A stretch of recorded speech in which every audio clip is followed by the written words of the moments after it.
ಶ್ರೀ ಕೃಷ್ಣಾಯ ನಮಃ. ಶ್ರೀ ಗುರುಭ್ಯೋ ನಮಃ. ಮಾರ್ಚ್ 6ನೇ ತಾರೀಕು ಮಂತ್ರಾಲಯ ಪ್ರಭುಗಳಾದ ಶ್ರೀಮದ್ ರಾಘವೇಂದ್ರ ತೀರ್ಥ ಶ್ರೀಪಾದಂಗಳವರ ವರ್ಧಂತಿ ಮಹೋತ್ಸವ, ಅಂದರೆ ಅವರು ಅವತರಿಸಿದ ಜನ್ಮದಿನದ ಪರ್ವಕಾಲ. ಆಶ್ಚರ್ಯ ಅಂದ್ರೆ ಅವತ್ತು ಗುರುವಾರ ಕೂಡ ಇದೆ, ಸಪ್ತಮಿ ತಿಥಿ, ರೋಹಿಣಿ ನಕ್ಷತ್ರ. ಬಹಳ ಶ್ರೇಷ್ಠವಾದ ಪರ್ವಕಾಲದಲ್ಲಿ ಈ ಬಾರಿ ಗುರುರಾಯರ ವರ್ಧಂತಿ ಮಹೋತ್ಸವವು ಆಗತವಾಗಿದೆ. ಅಲ್ಲಿಗೆ ಗುರುರಾಯರು ಅವತರಿಸಿ 430 ವರ್ಷಗಳು ಕಳೆದಿವೆ.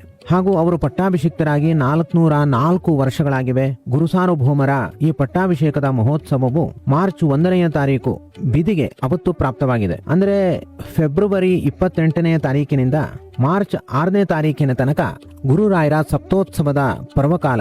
7 ದಿವಸಗಳ ಕಾಲ ರಾಯರ ಸೇವೆ ಮಾಡಬೇಕು ಅಂತ ಯಾರಿಗೆ ಅಪೇಕ್ಷೆ ಇರುತ್ತೆ ಅವರು ಈಗಲೇ ಮಾನಸಿಕವಾಗಿ ಸಿದ್ಧರಾಗಬಹುದು. ಫೆಬ್ರವರಿ 28ನೇ ತಾರೀಕಿನಿಂದ ಮಾರ್ಚ್ 6ನೇ ತಾರೀಕಿನ ತನಕ 1 ವಾರಗಳ ಕಾಲ ಗುರುರಾಯರ ಸೇವೆಯನ್ನ ಮಾಡಿದ್ರೆ ತುಂಬಾ ವಿಶೇಷ ಫಲ ಹಾಗೂ ಗುರುರಾಯರ ವಿಶೇಷ ಅನುಗ್ರಹ